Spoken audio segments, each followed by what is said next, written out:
Hey, what's going on? It's your boy Black Hammer once again, and today we are not doing gameplay. I know it sucks. You guys wanna love to see me play, but today, since rotation is happening on Thursday, we're going to kind of go over some of the cards that I will personally miss, and along with a lot of others I've spoken to, plenty of people on Facebook, and these are kind of some of the common cards that a lot of people are going to miss and that really impacted the game.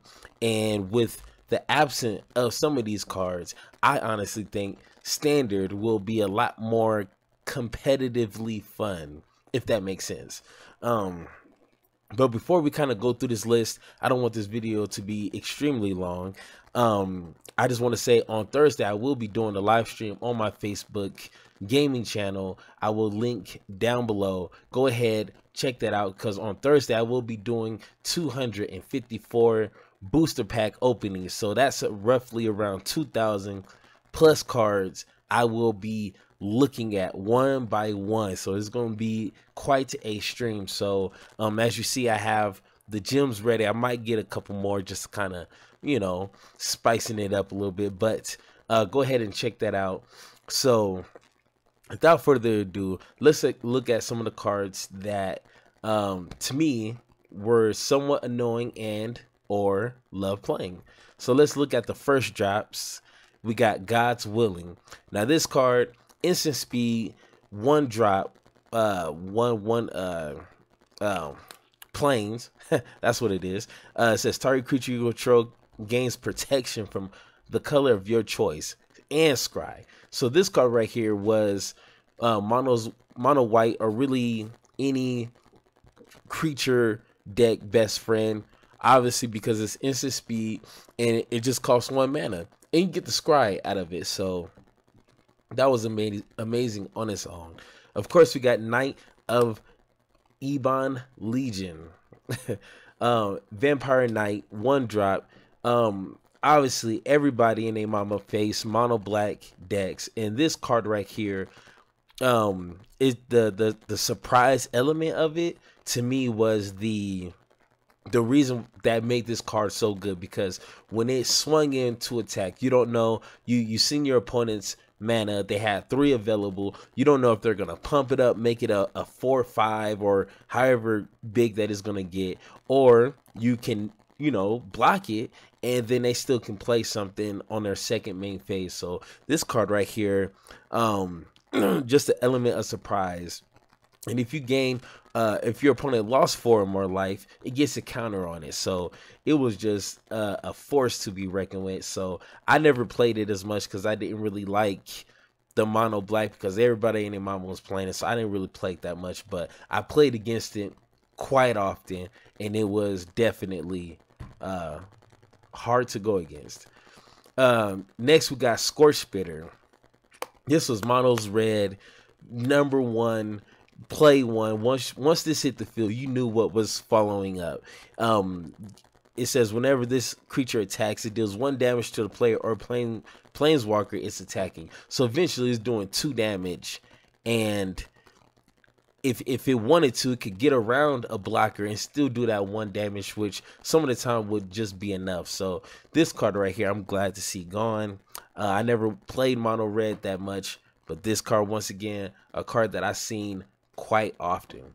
Next is one of my favorites that I play with plenty of times, is Pelt Collector. This is one of the few 1-drops that if it goes unchecked, it will be a nightmare. And a lot of people don't like to spend 3-4 mana to deal with this one card, because it's just a 1-drop. You know what I'm saying? So you kind of win the advantage when your opponent spends 4 mana or 3 mana to specifically get rid of this card, and it just costs you 1.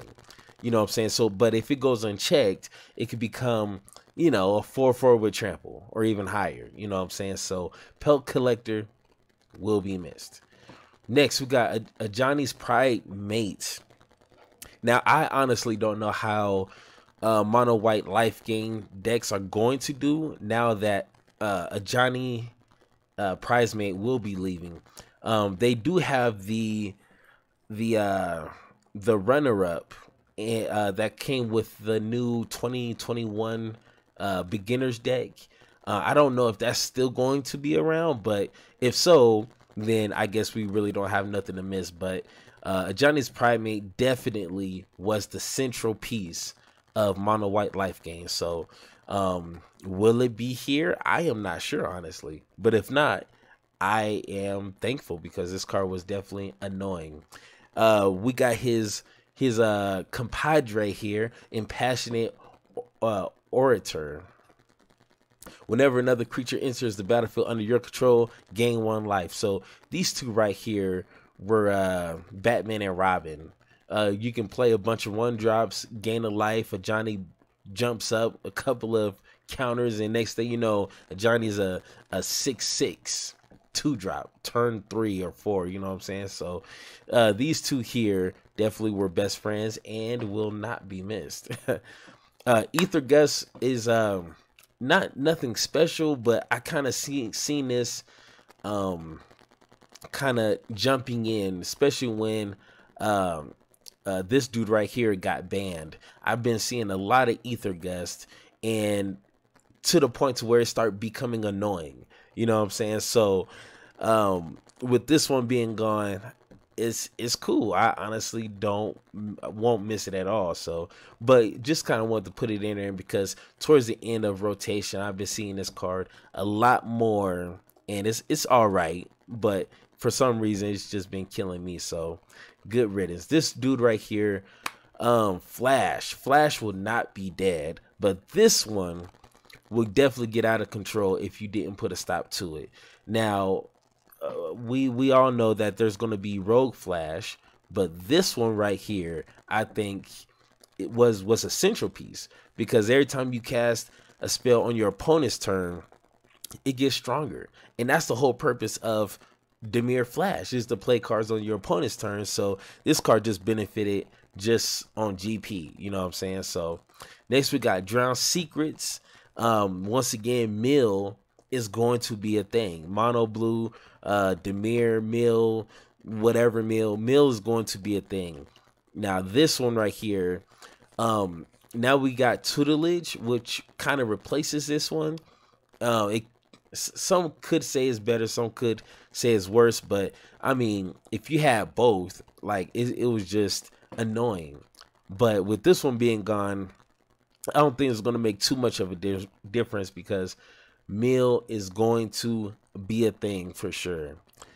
Priest of the Forgotten Gods, I hated this card with a passion.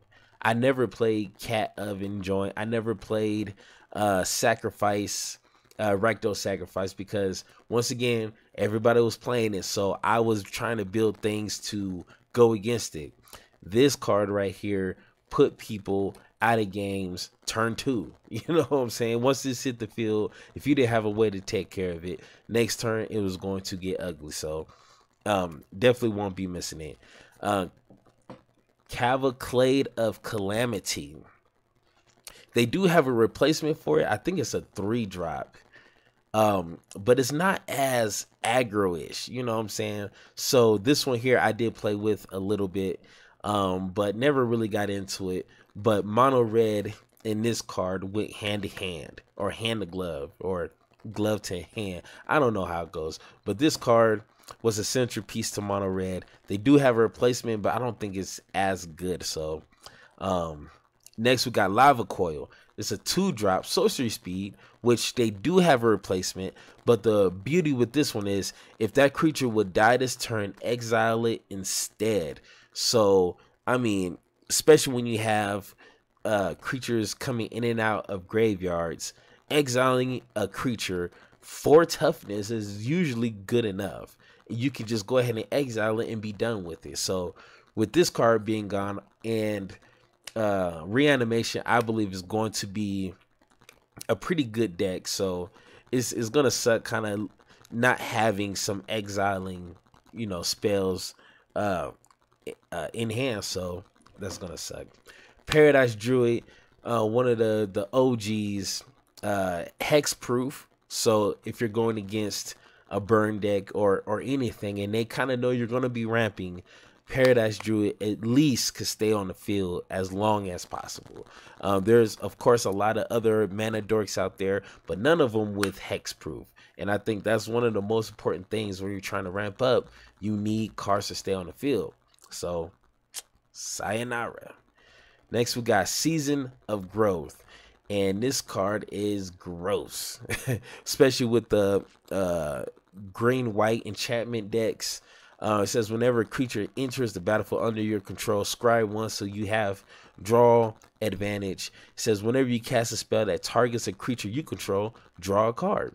And all your enchantments are targeting your creatures. So this card could definitely just get out of control real quick. So I'm kind of glad it's gone. Thought Eraser, we already know it's fun to play with, but when it's played against you, 9 times out of 10, people mentally quit the game because you done seen their whole hand. Your best card has been taken out of your hand. So, you know, this card kind of mentally broke people. We got Hydrocranes. There's another card in a new set. Not sure what the name is, but it's similar to this. Not as good because with Craces, you get to draw cards and gain life. But with this one is you couldn't bring it back because if you did, it would be a 0/0 and it'll just die. But other than that, it was, you know, a staple to green blue decks along with Euro. So, you know, anything that kind of slows down green and blue decks, I am so happy to see leave. We got Narset. Never really played it much, but a lot of control decks played it.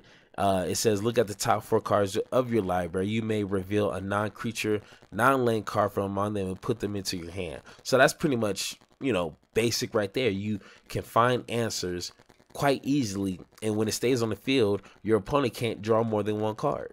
So, I mean, it kind of puts your opponent at a standstill when it comes to drawing cards, and you get to find answers, or at least twice, you know what I'm saying? So, next, we got Rotting Regisaur. I didn't really see this card play much, but it's a 3-drop, 7/6. Now, of course, the drawback is at the beginning of your upkeep, discard a card. So, if you didn't really care about cards being in your hand, or you're doing some reanimation, you know, tricks, this was your best friend. You know what I'm saying? I never really played with it much because I'm not really a big fan of reanimation. I like playing it the old-fashioned way, you know, paying for it, you know what I'm saying? But with this here, like a 3-drop 7/6, that is crazy. But it didn't really see much play, at least to me. Next, we got Krenko, No Pants. This right here is one of my favorite cards. I love tokens. I love going extremely wide and building up those tokens. So whenever this dude attacks, put a +1/+1 counter on it, then create a number of 1/1 red goblin creature tokens equal to its power. So it was a lot of tricks that I did to beef him up, give him haste, go ahead and swing and create 4 or 5 tokens on 1 turn. So this card I will definitely be missing. This one right here, it was a Flyers deck, you know, white, blue, Flyers.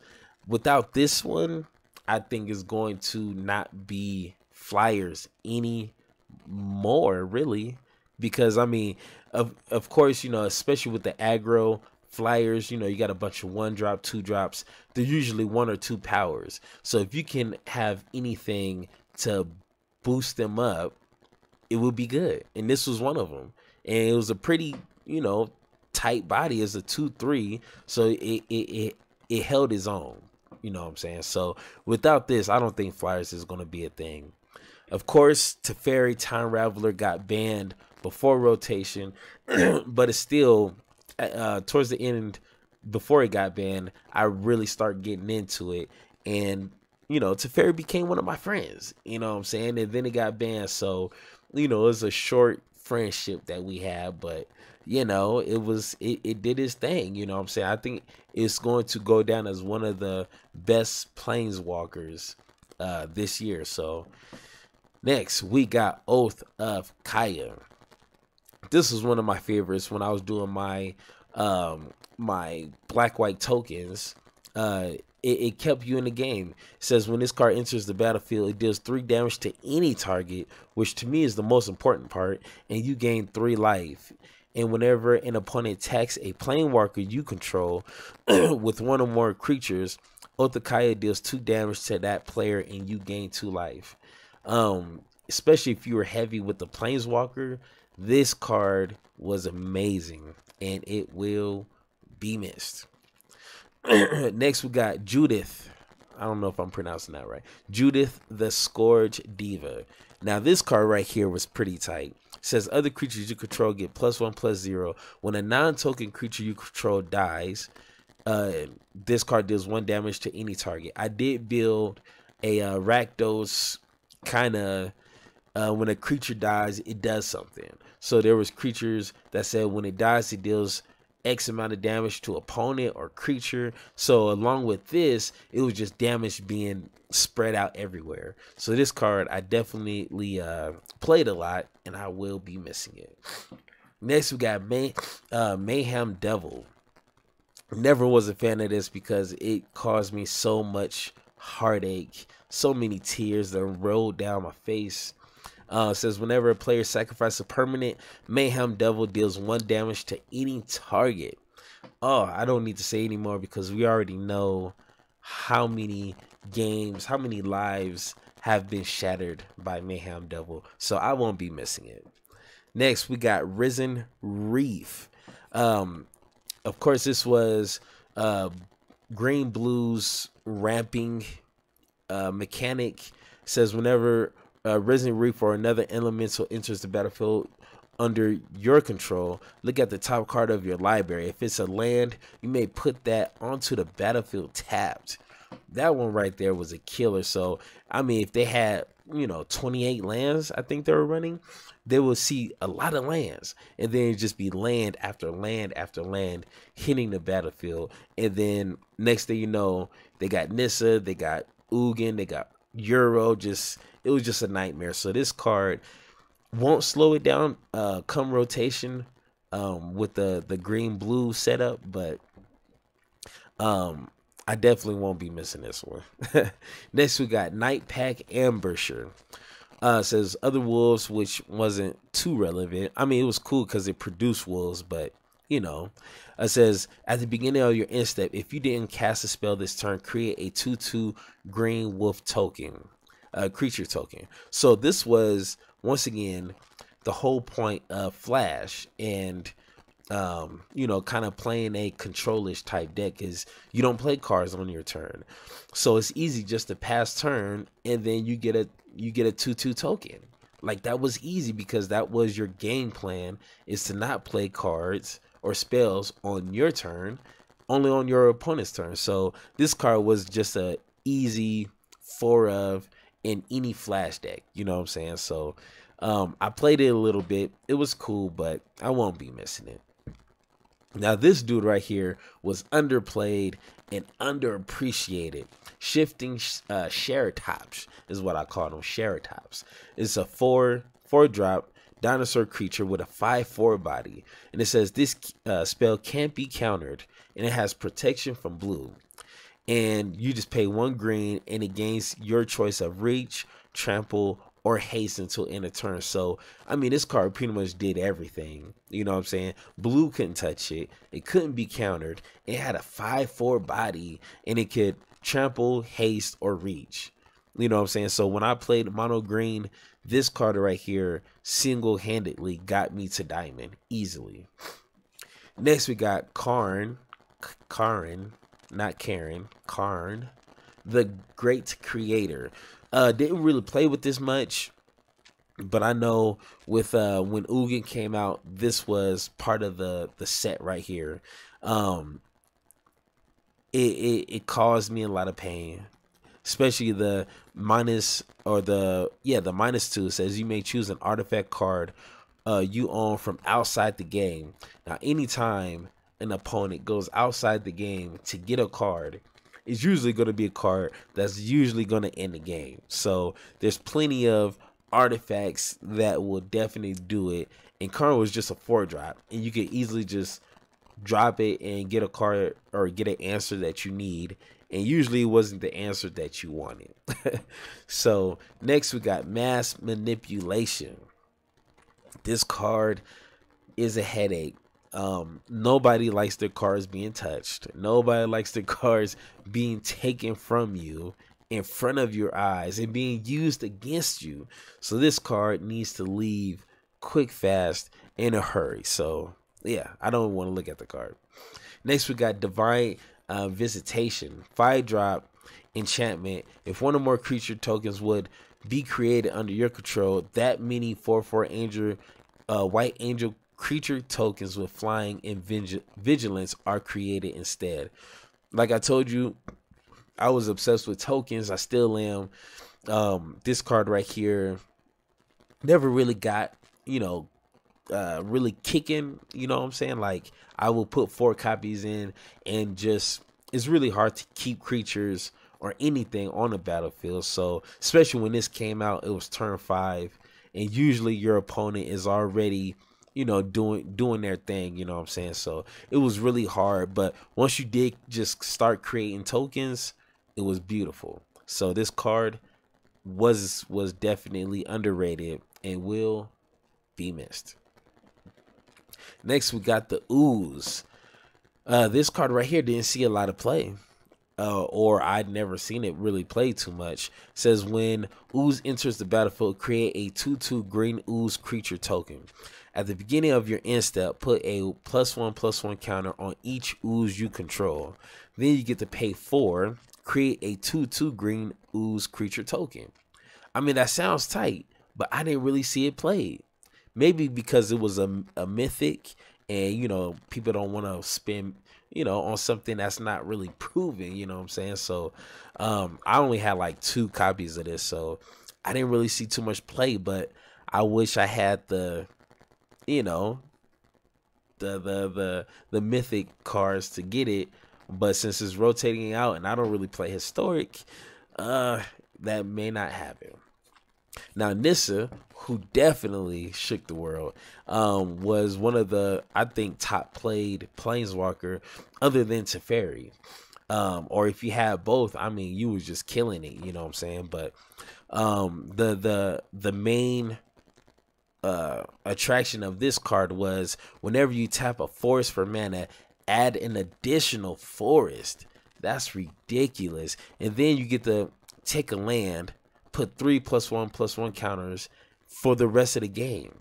Like, it was just a headache. We all seen it. We all lost to it. We all played it. We all enjoyed it. We all cried.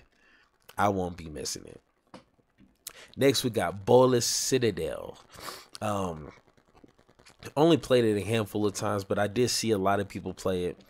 And the main, point of this card is you may play lands and cast spells from the top of your library. So you're pretty much ditching your hand if you wanted to and just play from the top of your library, which is crazy.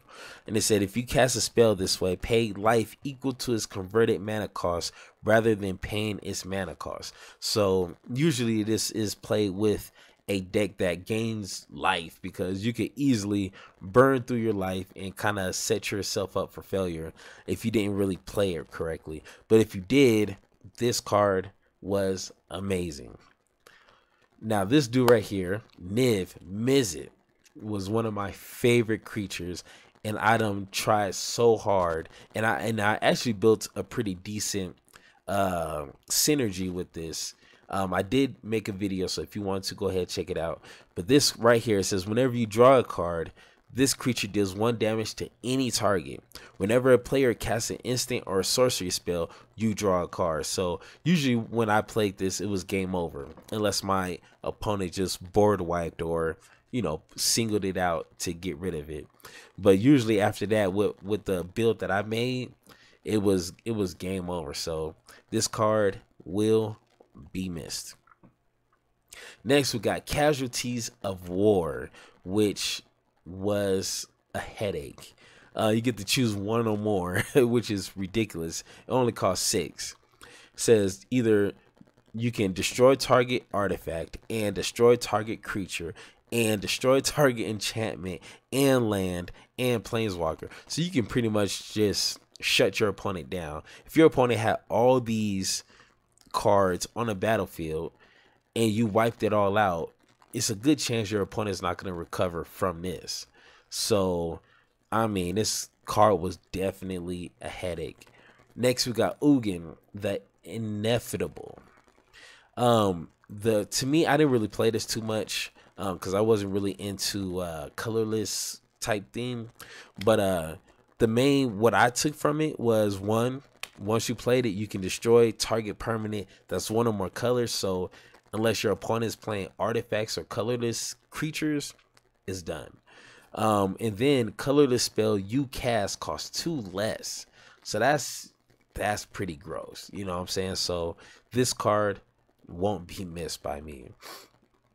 And last but not least, we got in razer Forerunners.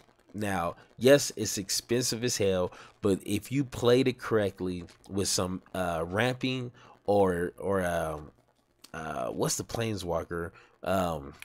It's Vivian, that one right there. You can easily get this out, no problems. It had vigilance, trample, and haste.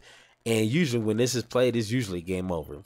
Because it says when this creature enters the battlefield, other creatures you control get +2/+2, gain vigilance, and trample to end a turn. So if you had a nice board state, you know what I'm saying, like 5-6 creatures, because you're playing this late game. So if you had a nice board state and you slap this on the field, you're not only attacking with 7/7 trample, vigilance, and haste, all your other creatures get +2/+2, vigilance, and trample. So usually by the time you play this card, your opponent has, 10-ish life. You can easily end the game with this card. I will be missing it. So this video was about 30 minutes, around what I wanted. So the next video that you guys will be seeing will be of the new set. I'm definitely going to try to build a warriors deck. I know it's going to be whack as hell, but I have a thing for warrior builds, warrior tribal. I will try to make it work. So definitely go ahead, subscribe, like this video, share it, do all that funky stuff, and I will see you guys when a new set comes. Peace.